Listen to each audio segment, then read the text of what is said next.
Is a river. Unaona hapa kwa steering rack hapa chini hapa. Hapo ndio ilitokezea. Wewe pole. Hapo unaweza enda kweli.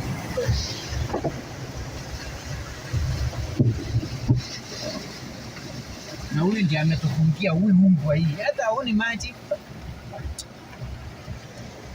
Lakini kuna watu kweli hii haifanyangi kazi. Dunia akili maji bwana. Upande ule. Lakini wewe ni ng'ombe bwana. Unaangalia maji bwana. Sisi tunaepa na wewe unakuja huko. Toka. Haya, ona huko. Twende hivi.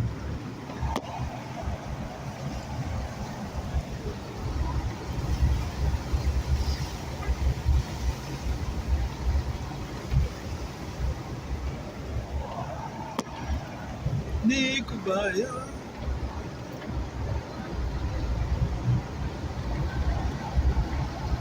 Swimming pool. Woi. Sasa unaambia mtu kaa line moja gani hiyo? Ini wewe. Hiyo river hiyo.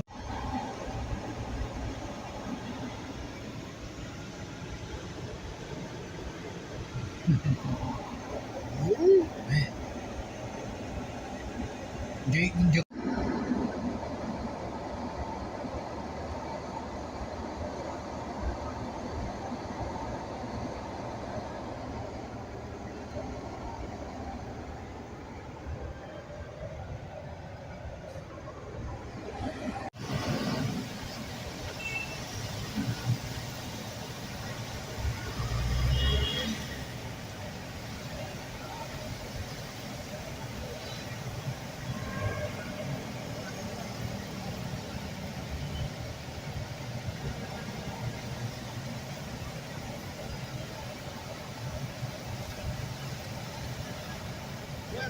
Unaenda wapi?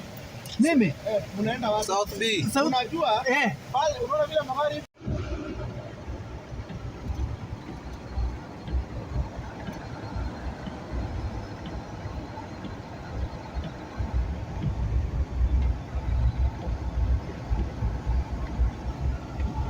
You remember that night on May 12th of 2015, a Makini school bus filled with pupils on their way home was half sunk near the South Sea Mosque.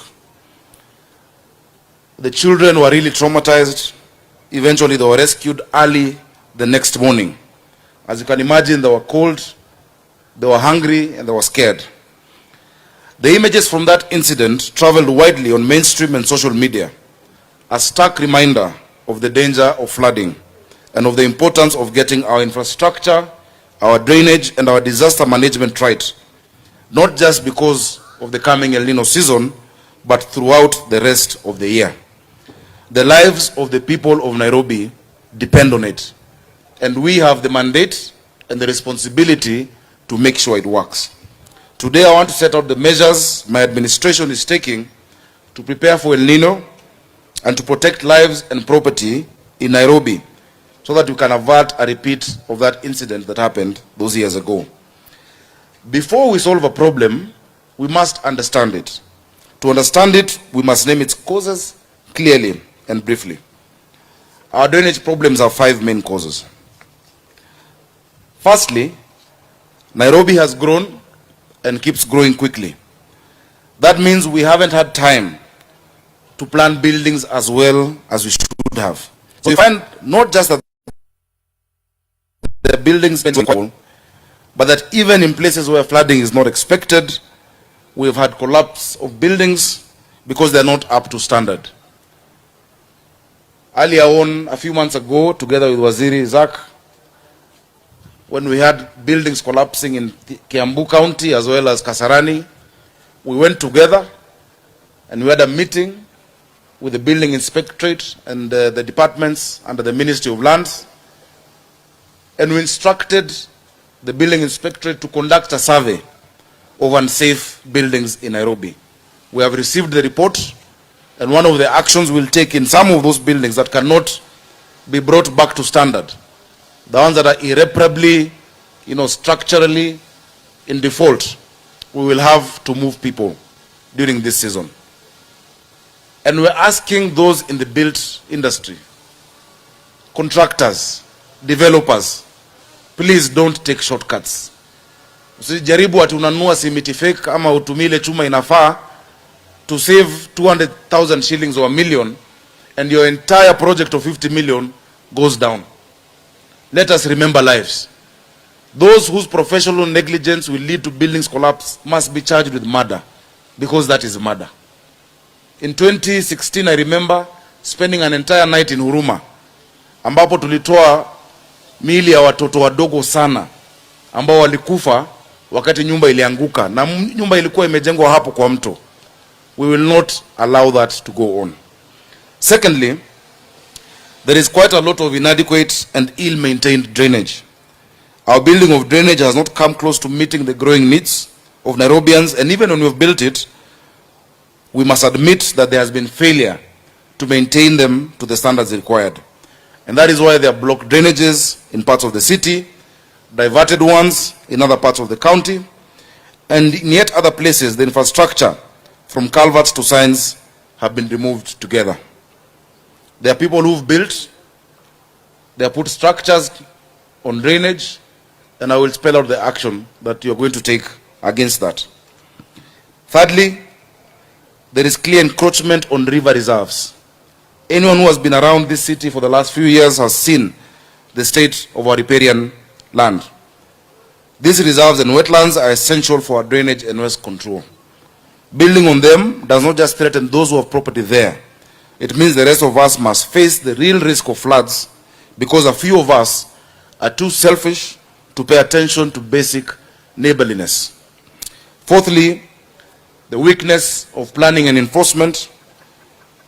And in the past few years, the county government has not done a great job in zoning for direct development. We haven't done a good job of imposing consequences on those who break the rules. And in reality, we haven't made full use of the expertise in urban planning that is available to us. That also must change, and that stops today. Fifth and finally, unpredictability. Given climate change, we can expect more severe weather events, and we can expect them to be worse when they hit. We need to get ready, we need to prepare now, we need to prepare together.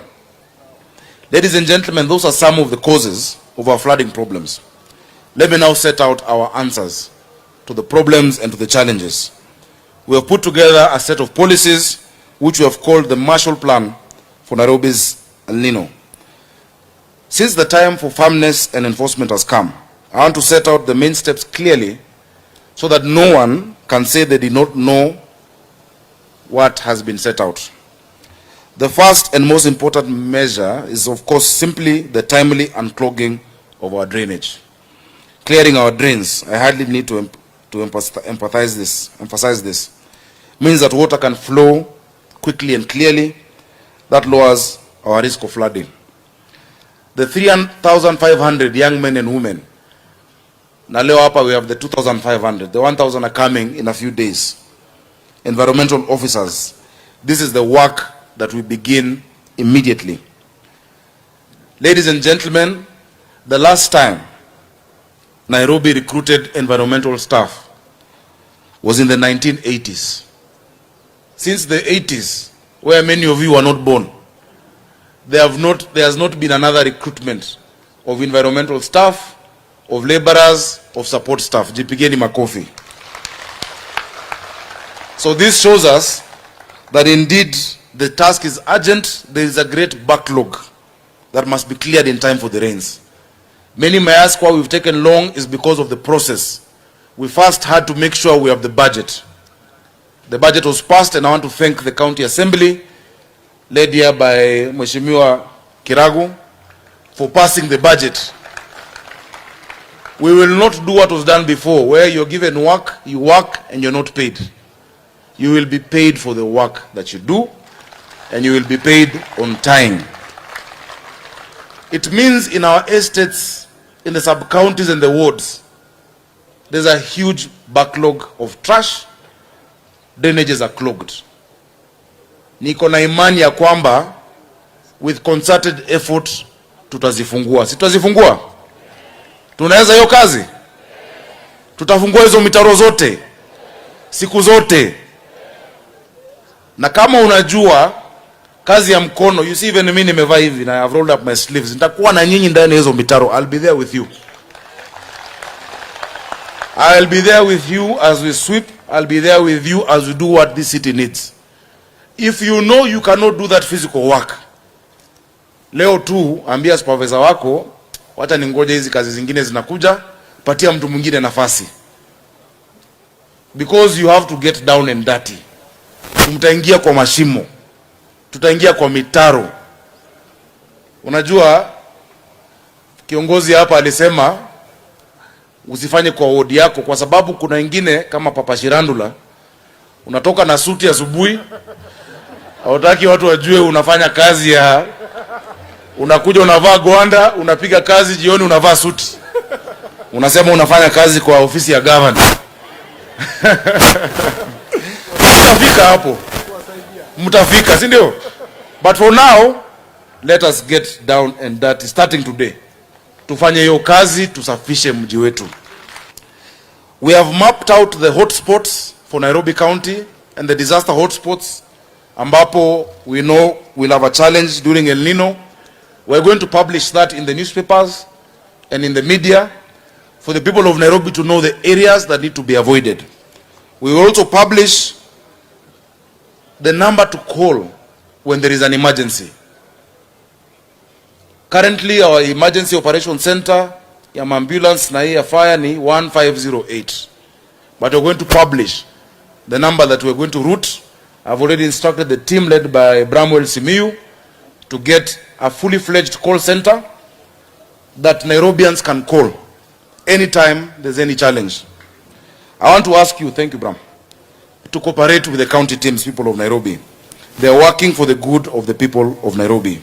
Do not make their work more difficult than it already is. And if you identify any problem, any drainage issue we have missed, let us know. I want to give instruction today, clearly, to the sub-county administrators, to the ward administrators, and to the inspectorate team, security and compliance. Wale watu wamejenga kwa mitaro, wameka makiosk kwa mitaro, wameziba na construction zao, wameka containers, sitaki kuziona, muzitoe. Muzitoe kuanzia leo. Haijalishi ni ya nani, haijalishi ni mdosi mgani ama mheshimu gani. A selfish person cannot put the lives of Nairobi at risk. Sio hiyo? Mtazitoa? Mtaziondoa? Na mapema ndio? Mapema ndio best. I hope we are clear. Yeah? Haya. Mimi nasema tu yes, mtaziona. The second main step is a full and thorough review of our planning and enforcement. The days when foundations for new buildings were laid in riverbeds are over. We will not allow it. We are going to identify those which present a clear flooding threat, and we will do what needs to be done to protect Nairobians objectively, without fear, without favor, and without victimization. Further, there will be a full review of the legal options available to the county government for handling and mitigating environmental and building offenses. The lives of and livelihoods of Nairobians will not be endangered by the most irresponsible amongst us. These further policies will be announced later. And you can see the commitment that even the national government is working in tandem with us. That is why we have our waziri here. I've been in constant communication with His Excellency the President. Hakuna mtu atahepa mahali. Ukienda hivi utapata Sakaja, ukienda hivi utapata Ruto, unless mambo ni matatu. Kama huwezi fuata hii mambo yetu ya drainage na kufanya dumping vizuri, mambo ni mangapi? Uhame Nairobi, ukuje kwa seli ya Kanjo, ama tukusafirishe. We will not allow few people who are selfish to put your lives at risk. Recently kuna watoto walikufa Kangemi na Waruku kwa sababu ya flooding. Tukamwambia watu msonge, because we are working with the meteorological department. When you have seen that there is a threat and we will come and move you, please cooperate. Hatuifanyi kwa nia mbaya. tunaifanya kwa sababu it is necessary. Finally, there's a set of smaller initiatives we're working on together with the County Assembly, a full review of the Disaster Management Act 2016 to align it to the emerging situations, and we'll offer certification courses and establish a Disaster Management Center of Excellence in Nairobi County. I want to thank Bram and his team for the great work you're doing for us to have certification and the first Center of Excellence for Disaster Management in East Africa. Tuwapigie makofi. We are also exploring a disaster risk insurance scheme of the sort that has worked elsewhere on the continent. That will come a bit later. I will have more to say on these issues in due course, but I want to ask you that we may start working on this immediately. Watu wa Nairobi, tafadhali tushirikiane. Jukumu la usafi wa mazingira yetu sio jukumu ya